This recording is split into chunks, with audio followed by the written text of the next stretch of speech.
Eto na nga mga chong, marami tayong basketball updates. Huling tune-up game ng Barangay Ginebra kontra San Miguel Beermen. Justin Brownlee, excited nang maglaro sa Barangay Ginebra kasama ng kanyang bagong teammates at bagong rules ng PBA. Very optimistic nga itong si Justin Brownlee sa innovation na ginawa ng PBA. Fresh from championship sa Indonesia Basketball League ay diretso nga agad itong si Brownlee para sa kanyang mahal na kupunan na Barangay Ginebra. At excited na nga ito na ipakitang muli yung kanyang skills at talent sa PBA. Ayon nga mismo dito kay Justin Brownlee sa kanyang naging latest interview kahapon, ay looking forward nga raw ito na mag-grow this season kasama ng kanyang mga bagong teammates sa Barangay Ginebra at pag-a-apply ng mga adjustment dahil sa mga bagong innovation na ginawa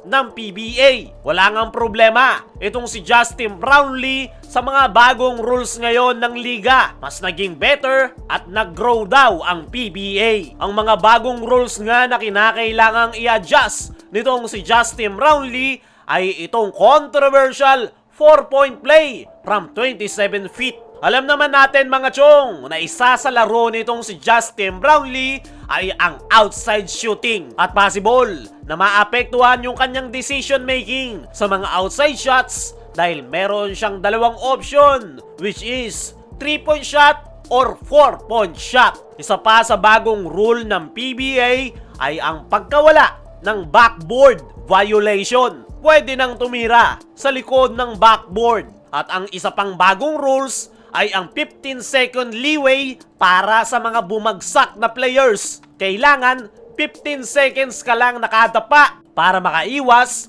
sa mandatory substitution. At lahat nga ng yan ay naiintindihan nitong si Justin Brownlee at wala daw siyang problema sa pag-adapt ng bagong rules ng PBA. Ang pinaka-niluluking forward nga lang daw ngayon ni JB ay ang kanyang muling paglalaro sa kanyang mahal na koponan. Ang pinaka-namis niya nga raw talaga ay ang mga fans sa loob ng game venue. Kakaibang atmosphere daw talaga ang naibibigay ng Barangay Ginebra at naiiba daw ito sa lahat ng koponan na kanyang nalaruan. Bukod sa Barangay Ginebra fans, ay excited rin itong si Justin Brownlee na makasamang muli yung kanyang mga dating teammates. Pero yung pinaka nagpapa-excite talaga dito kay Justin Brownlee ay yung kanyang mga bagong kakampi na sila RJ Abarrientos, Paul Garcia, Isaac Go at Stephen Holt. Nakikitaan nga raw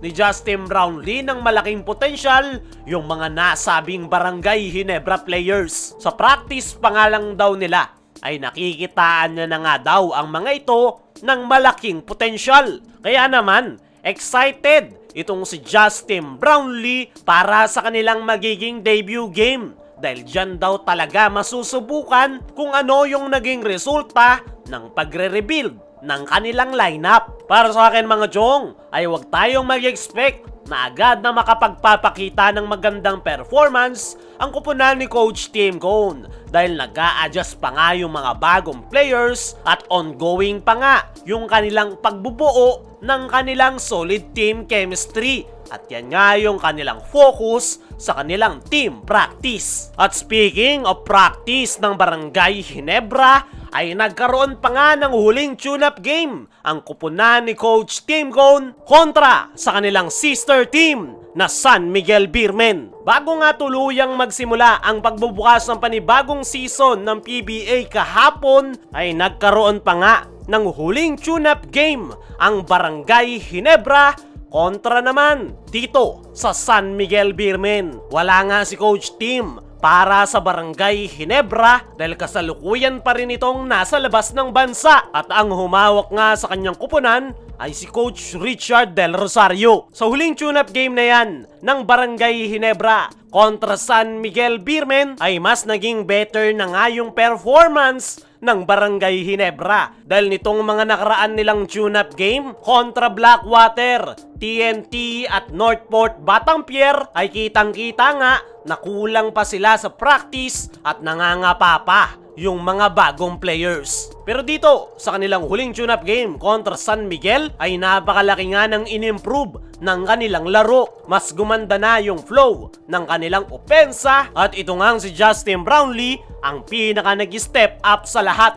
Nakuha na ngang muli ni Brownlee ang kanyang game rhythm at ready na nga ito para sa kanyang magiging debut game ngayong conference. Isa pa nga sa kapansin-pansin na pinakagamit na gamit ng Barangay Ginebra ay itong kanilang rookie guard na si RJ Abarrientos. Napakalaking playing time nga ang ibinibigay sa kanya ng Ginebra coaching staff at consistent nga yung kanyang ipinakitang performance sa kanilang mga nakalipas na tune-up games. Tila kabisado na nga ni RJ Abarrientos yung triangle offense dahil kitang-kita sa kanyang galaw na kumpiyansa itong maglaro na para bang alam niya na kung ano yung mangyayari. Same pa rin yung problema ng Barangay Ginebra sa loob ng painted area. Pero this time ay hindi na masyadong ramdam dahil nag-i-step up talaga itong si Japet Aguilar. As of now ay nag-a-adjust pa talaga ang Barangay Ginebra dahil sa nangyaring pagre-rebuild ng kanilang lineup. Kaya medyo babaan nyo yung expectation sa Barangay Ginebra, especially sa kanilang mga unang laro. Possible na sa kaligitnaan pa